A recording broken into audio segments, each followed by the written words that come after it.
क्या IT services खत्म हो रही हैं, मर रही हैं? इस आईटी सर्विसेज डेड? आज बात करेंगे क्योंकि ये न्यूज जो आई है इससे बहुत ज्यादा फ्लक्चुएशन है लोगों के दिमाग के अंदर, मानसिक शांति खराब हो गई है। पर उसमें घुसने के पहले एक बार मैंने वीडियो बनाया था इज फ्लटर डेड, एक बार बनाया इज मंस्टैक डेड। आज आए हैं कि इस IT services dead in India. तो आप बोलोगे कि भैया आप तो जॉन विक हो गए हो, जब वीडियो लेकर आते हो कुछ मार ही डालते हो। ऐसी इच्छा नहीं होती है कि आपके पास जब आऊं कुछ बुरी खबर लेकर आऊं, पर होता क्या है कि आपको पता है कि बहुत सारे बच्चों को मैं पढ़ाता हूं। अब ये बच्चे भी सेम सवाल पूछते हैं जब न्यूज आता है, तो उनको भी मैं सेम जवाब देता हूं। फिर मुझे समझ में आता है कि ये जो 1000 बच्चे पढ़ रहे हैं, इनके मन में जो प्रश्न उठ रहे हैं, ये प्रश्न आपके मन में भी उठ रहे होंगे। तो साथ साथ आपकी भी इस दुविधा को सुलझाने का एक प्रयास होता है। जिन लोगों को पता नहीं है उनको बता दूं, ये न्यूज आई है कि टीसीएस जो है has added just 625 employees in Q4। इतना ही नहीं, इन्होंने ये भी कहा है कि वेज हाइक्स, मतलब एक तो वेज वर्ड यूज नहीं करना चाहिए था, ऐसा लग रहा है सच में मजदूर है, लेकिन ठीक है मैं क्यों घुसूं उसमें। पर जो सैलरी की बढ़ोतरी है वो भी डिले होगी अनसर्टेनिटी के कारण। अब सोचिए कि 625 लोग मात्र इतनी बड़ी कंपनी में Q4 में ज्वाइन करे हैं। तो इसके पीछे थोड़ा सा और डेटा देख लेते हैं एक बार। तो Q4 में टीसीएस ने FY25 यानी फाइनेंशियल ईयर 25 में 625 लोगों को हायर किया है। यही नंबर FY24 Q4 का 1759 था। अब जिन लोगों को हिंदी की गिनती बहुत दिक्कत होती है, 1759 एम्प्लॉइज कम हुए थे। और FY23 में Q4 में 22,600 यानी कि 22,600 एम्प्लॉइज ऐड हुए थे। तो अजीब सा फ्लक्चुएशन है कि एक साल 22,000 लोग ज्वाइन करते हैं, एक साल 1,800 लोग छोड़ते हैं, निकाले जाते हैं जो भी, और इस साल मात्र 600 लोग को हायर किया जाता है। साथ ही साथ ये भी कहा जाता है कि बिजनेस डिमांड और मार्केट अनसर्टेनिटी के कारण इस साल वेज नहीं बढ़ेगी। तो अब समझते हैं कि क्या है, क्या सच में इंडिया में आईटी सर्विसेज खत्म हो रही हैं? क्या इसके पीछे एआई है? क्या ये जो भारत में एक मिडिल क्लास बना है उसके लिए एक बहुत मतलब दुख की बात है? इसमें घुसने के पहले मैं आपको ये भी बता दूं कि इंडिया का जो सबसे बड़ा एक्सपोर्ट है, देखो कोई भी देश अमीर कैसे बनता है, कोई देश हो, कोई घर हो, कोई शहर हो, कोई राज्य हो, कोई भी एक एंटिटी हो, आप हो, अमीर कैसे बनते हैं?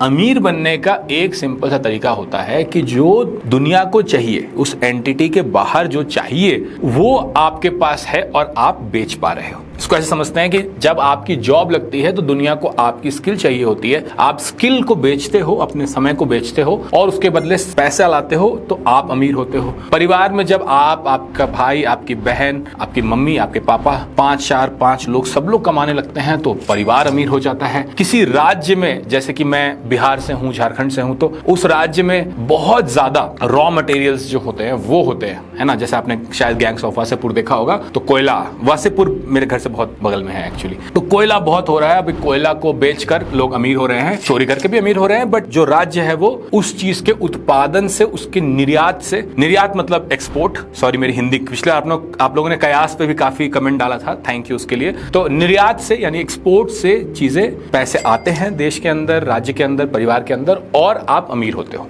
ये राज्य में चलता है। अब जब हम देश की बात करें तो देश एज इन इंडिया सबसे ज्यादा एक्सपोर्ट क्या करता है? अगर आप भारत का जो टोटल एक्सपोर्ट है उसमें देखोगे तो सबसे बड़ा एक्सपोर्टर इंडिया जो है वो आईटी सर्विसेज का है, समवेयर अराउंड $300 बिलियन। ठीक है, मतलब गिव और टेक 2030 $300 बिलियन के आसपास हमारा जो निर्यात है यानी एक्सपोर्ट है वो आईटी सर्विसेज का है। ये जो बड़े से बड़े शहर आज खड़े हैं, चाहे वो बेंगलुरु हो या फिर वो हैदराबाद हो, वो गुड़गांव हो, वो पुणे हो, ये सारे शहर किस चीज पर बने? आईटी सर्विसेज पे। आईटी सर्विसेज इतना पैसा बनाती है कि ना सिर्फ ये बड़े शहर खड़े हुए, इनके रियल एस्टेट बढ़े, पैसा बनाकर लोगों ने अपने शहरों में, अपने घर जिसको कहते हैं अपने मेन सिटी में, वहां पे भी घर खरीदना शुरू किया, वहां पे भी रियल एस्टेट प्राइसेस बढ़ गए। आज के टाइम में जितना फ्लैट का दाम बैंगलोर में है, ऑलमोस्ट उतना ही फ्लैट का दाम लखनऊ, पटना और बोकारो में है। हालांकि रेंट बैंगलोर में ज्यादा है और बाकी जगह कम है, तो इसका मतलब हमारे पास क्या है, सरप्लस मनी है। ये जो आप स्टैंड अप कॉमेडियन देख रहे हो, देखो किसी भी देश में कल्चर कब बढ़ता है, आर्ट कब बढ़ता है, साहित्य कब बढ़ता है, जब उस देश में सरप्लस मनी होती है। लोग जॉब छोड़ छोड़ के स्टैंड अप कॉमेडी कर रहे हैं, इन्फ्लुएंसर बन रहे हैं। क्यों बन रहे हैं? क्योंकि उनको देखने जाने के लिए किसी के पॉकेट में पैसा है। 500 रुपए, 1000 रुपए, 1500 रुपए के टिकट्स बुक माई शो पर बिकते हैं। जब कोई कॉमेडियन आता है, टूर करता है, तो वो खरीदता कौन है? वो खरीदता एक आईटी इंजीनियर है, एक सॉफ्टवेयर इंजीनियर है। और ये जो आईटी सर्विसेज हैं वो इस कंट्री की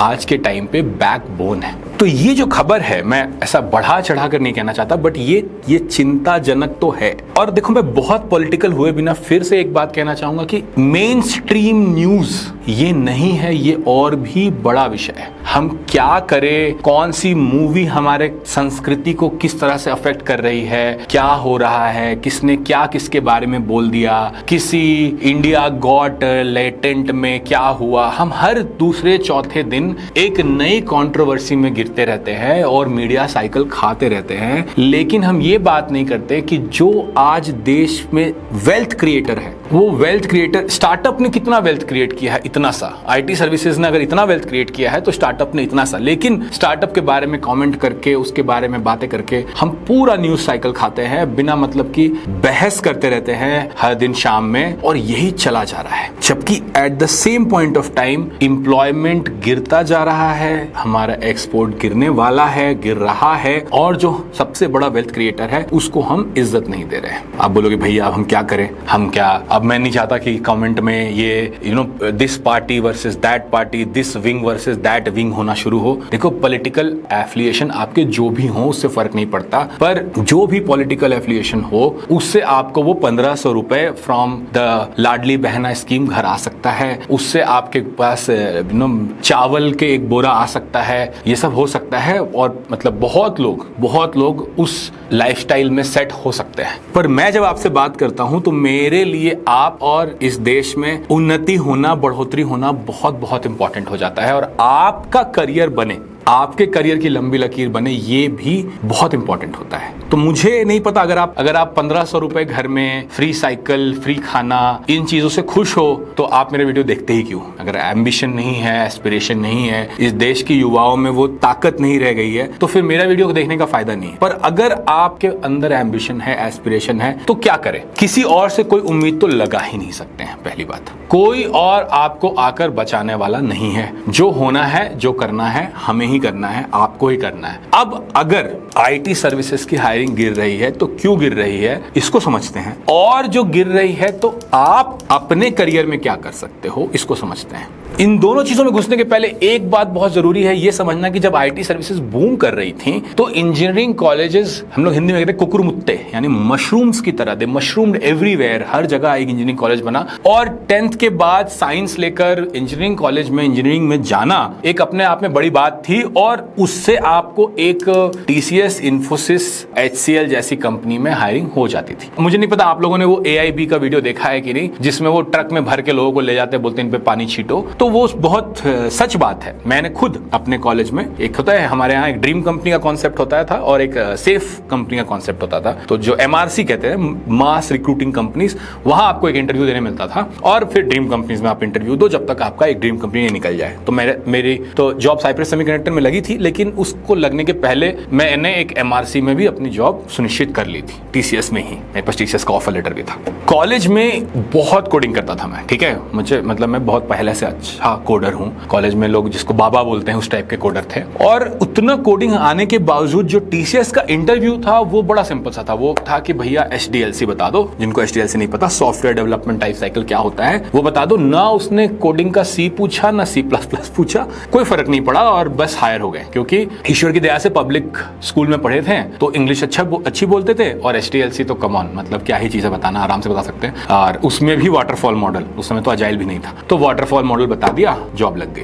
आप किसी से भी पूछो जिसने TCS, इन्फोसिस वगैरह की जॉब ज्वाइन करी है, अधिकतर लोगों के इंटरव्यूज इसी तरह के हुए। क्यों? क्योंकि सर्विस कंपनी को कभी नीड ही नहीं थी प्रोग्रामर्स हायर करने की। बहुत रिसेंटली अभी वो TCS निंजा और बाकी चीजें आई हैं, पर वो इतनी छोटी सी हैं। मतलब अगेन, अगर वो इतने हायर हो रहे हैं तो अभी भी वो ट्रक में भर के है ना माल जो है वो इतने सारे हायर हो रहे हैं, अभी भी वो प्रॉब्लम तो है। तो क्योंकि इतने हायरिंग हो रही थी, क्योंकि हमारे पास कॉस्ट आर्बिट्राज था, $1 उस समय 30 रुपए 40 रुपए था, तो भी हमें बहुत पैसे मिल रहे थे, तो हमने भर भर के हायरिंग की और उस हायरिंग नीड को पूरी करने के लिए भर भर के इंजीनियरिंग कॉलेजेस खुले। इंजीनियरिंग कॉलेजेस जो खुले उनमें क्वालिटी का कोई नामो निशान नहीं था, किसी तरह जीपीए लोगों को मिल जाता था। उस जीपीए का भी क्वालिफायर ऐसा था कि 7 आ गया तो भी सब लोग बैठ जाओ, 6.5 है तो भी सब लोग बैठ जाओ, बैक नहीं लगा होना चाहिए। तो बच्चों ने क्या किया कि 12th करने के बाद, और मैं ऐसा नहीं किसी और को बोल रहा हूं, अपने बारे में भी यही बात सच है कि कॉलेज जाएंगे, मस्ती करेंगे 4 साल इंजीनियरिंग कॉलेज में। मतलब यार MIT मणिपाल के ओरिएंटेशन डे में जो गाना बजता है वो ऐसा है कि आंखों में हजारों सपने, दिल में लिए 100 अरमा, those were the best days of my life का एक हिंदी वर्जन है। और उसमें पूरी मस्ती दिखा रहे हैं कि आप कापू बीच पे जा रहे हो, वॉलीबॉल खेल रहे हो, नारियल पानी पी रहे हो और पढ़ने में थोड़ा मोड़ा टाइम समय लगा रहे हो। तो मैंने भी अपनी कॉलेज लाइफ थोड़ी वैसी बिताई है और आजकल भी जो जनरेशन है वो कॉलेज लाइफ वैसे ही बिता रहा है। कोई दिक्कत नहीं है। देखो, जब तक माल कट रहा था, सब में बट रहा था, पैसे भर भर कर आ रहे थे, कोई दिक्कत नहीं थी। पर अब ये नहीं हो पा रहा है। क्यों नहीं हो पा रहा है, समझ लेते हैं इसको भी। क्या AI रीजन है? हाँ, थोड़ा सा तो AI भी रीजन है। AI एक आसान रास्ता मिल गया है कंपनीज को बोलने के लिए कि हम इतने लोगों को फायर कर रहे हैं क्योंकि AI ने हमारी प्रोडक्टिविटी बढ़ा दी। ये कितना सच है वो वॉल स्ट्रीट ही जानता है, पर वॉल स्ट्रीट को ये बोलना कि हम फायर कर रहे हैं क्योंकि हमारे पास डिमांड नहीं आ रहा है, अच्छा नहीं लगता। AI की कहानी ज्यादा अच्छी बिकती है। सारा का सारा गेम टॉक मार्केट पे चलता है। ये बात जब आप समझ जाओगे, आप समझने लगोगे कि दुनिया चल कैसी रही है। बात अच्छी चल रही है अगर आप अपने लिए, अपने परिवार के लिए, अपने देश के लिए मेहनत करने को तैयार हो। तो एक प्यारा सा जय हिंद, जय भारत, जो भी आप बोलते हो, जो भी आप देश के लिए सोचते हो, क्योंकि बात सिर्फ आपकी और मेरी रह नहीं गई है। बात है कि इस कंट्री का वेल्थ डाउन जा सकता है अगर हम इसी रास्ते पर चलते रहे। तो अगर आप देश के लिए इतने से भी तत्पर हो, इतनी सी भी देशभक्ति है और आपको उसको दिखाने की थोड़ी सी इच्छा है, तो प्लीज एक प्यारा सा कमेंट जय हिंद करके डाल देना। तो स्टॉक मार्केट को ये दिखाना है कि यार हमारी कंपनी बहुत अच्छा कर रही है, हमने तो भैया फोड़ दिया है, हम तो AI से देखो इतने लोगों को फायर कर दिए, AI से उतने लोगों को फायर कर दिए। बट फायरिंग AI से कम ओवरऑल जो दुनिया की जो स्थिति है आज के टाइम पे, जहां एक तरफ वॉर चल रहा है, एक तरफ अनबन चल रही है, कुछ टैरिफ की लड़ाइयां हो रही हैं, सब लोग मतलब जो इकोनॉमिक क्राइसिस है ये उसका रिफ्लेक्शन ज्यादा है रादर देन AI का। पर ये बात हम कह नहीं सकते। ये बात मैं कह सकता हूं, मेरा कोई वॉल स्ट्रीट में कोई लेना देना नहीं है, स्टॉक मार्केट से मुझे ज्यादा फर्क पड़ता नहीं है, तो मैं ये बातें कह सकता हूं। बट जिनके करोड़ों अरबों रुपए लगे हैं वो सब इसीलिए भी AI की तूती इतनी बजा रहे हैं क्योंकि अगर वो अप होता है, उनके स्टॉक प्राइस बढ़ता है तो फिर सबको फायदा होता है। इस पर फिर से एक बार बात करेंगे कभी कि इतने बड़े बड़े लोग AI के बारे में इतना क्यों बोलते हैं, अलग टॉपिक है। पर मेन टॉपिक पर आते हैं। तो इंडिया में क्या हो रहा है? तो अब जब बाहर से डिमांड, ओवरऑल ग्लोबल डिमांड ही कम हो रहा है, तो ऑब्वियसली सर्विसेज की जो सबसे नीचे पायदान पर होता है उसके डिमांड भी कम होगा ही। एक हायरार्की होती है, आप जितना वैल्यू प्रोवाइड करते हो उतने वैल्यूएबल आप होते हो और उतनी आपकी डिमांड बढ़ती रहती है, जॉब आपकी उतनी सुनिश्चित रहती है। दिक्कत क्या हुआ है कि भारत में पिछले कई सालों में, 20-30 सालों में, even though we had an IT revolution, हमने कभी भी स्केल पर लोगों को प्रोग्रामिंग करना नहीं सिखाया। तो आज भी हमारे पास कहने को इंजीनियर्स बहुत हैं पर सच में डेवलपर्स बहुत कम है। क्या मार्केट में डिमांड कम हो गई है? बिल्कुल, IT सर्विसेज की डिमांड कम हो गई है। But at the same time, जो मैंने आपको पहले बताया, एक कंपनी है Cactro.com, आप सर्च कर लो।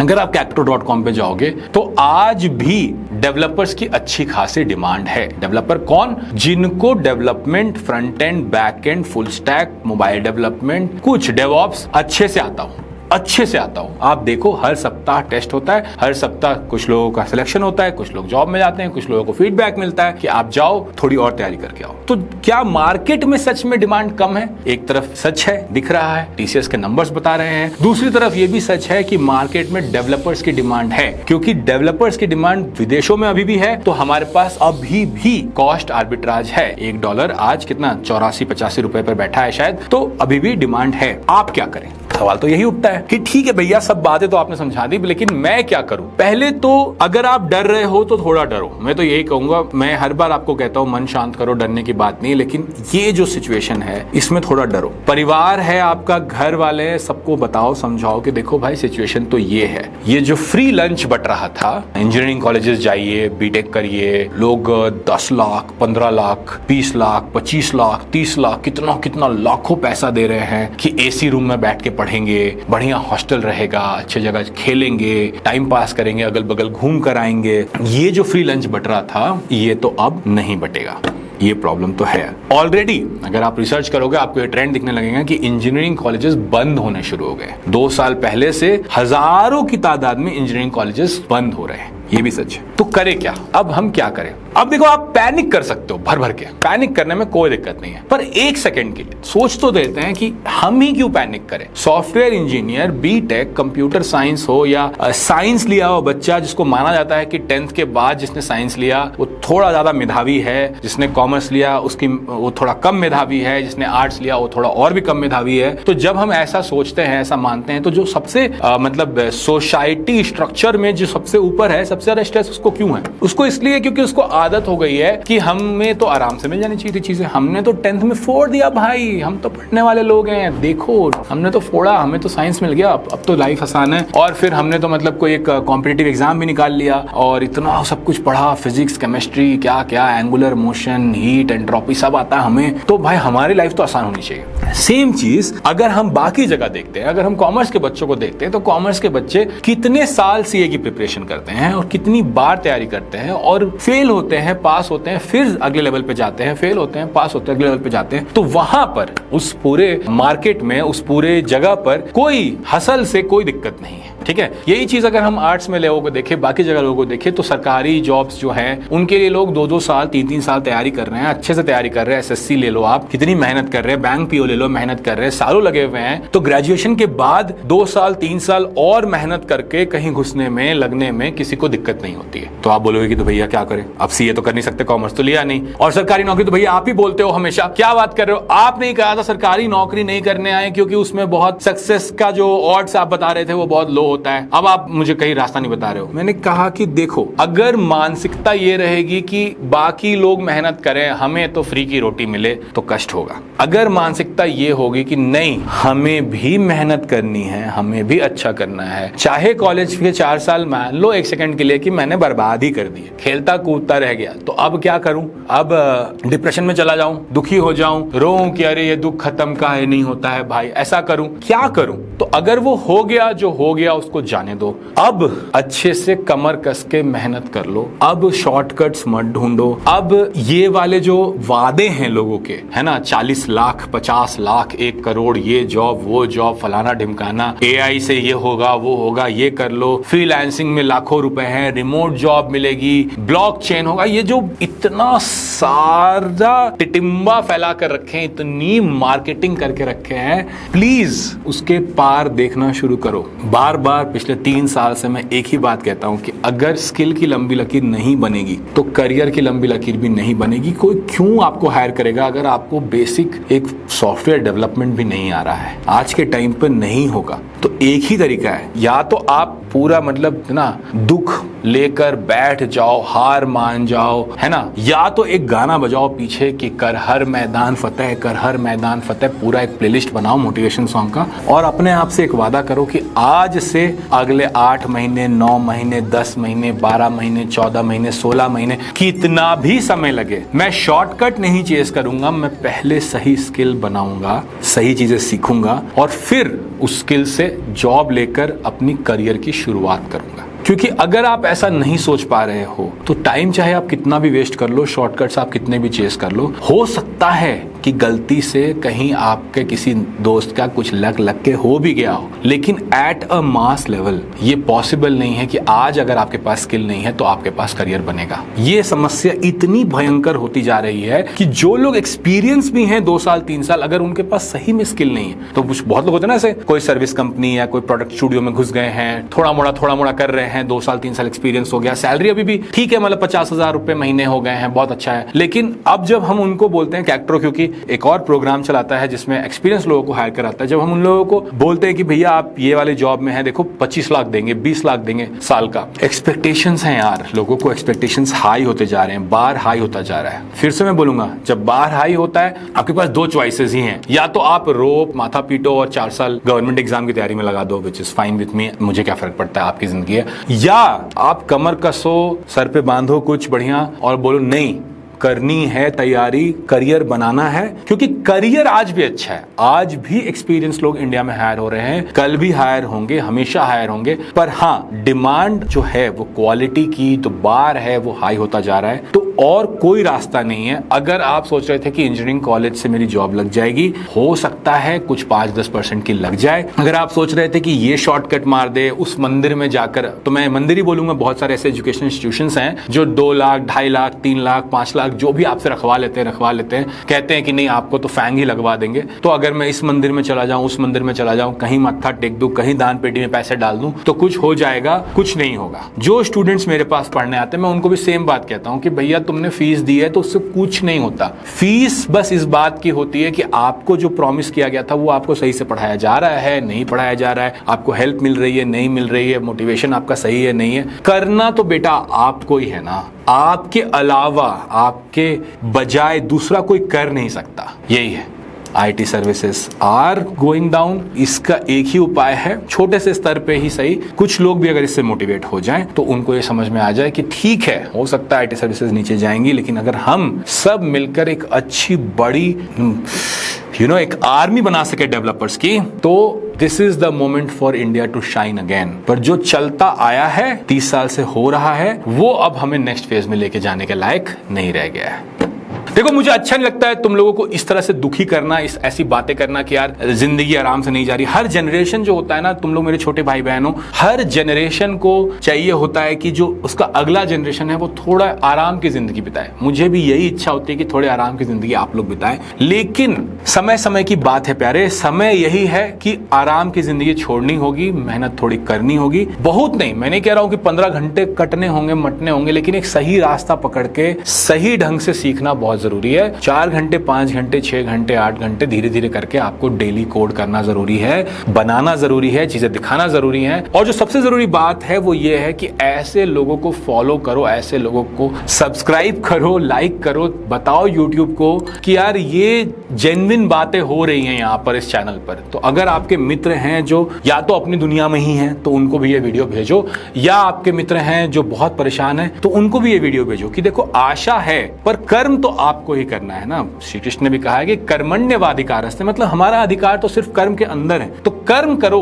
फल की चिंता मत करो। मार्केट में बहुत डिमांड है, आराम से जॉब लगेगी, पर अगर उससे भागोगे, यहाँ वहां के वो ऐसे ऐसे अजीब अजीब चीजें फॉलो करोगे, अजीब वो गरीब कंटेंट देखोगे, तो लगेगा कि लाइफ बहुत आसान है। और एक कहावत आपने सुनी होगी ना कि शुतुरमुर्ग जो होता है, ऑस्ट्रिच, वो जो अपना सर छुपा लेता है बालू के अंदर, उससे जिंदा नहीं बचता है। तो अगर आप गलत फहमी में एक बबल में रहना चाहते हो तो रहो। अगर आपको बबल बर्स्ट करके प्रैक्टिकल होने में कोई दिक्कत नहीं है तो मुझे फॉलो करना मत भूलना, इस चैनल को सब्सक्राइब करना मत भूलना। ऐसे और आई ओपनिंग वीडियोस आते रहेंगे। आपको ये वीडियो कैसा लगा जरूर बताइए।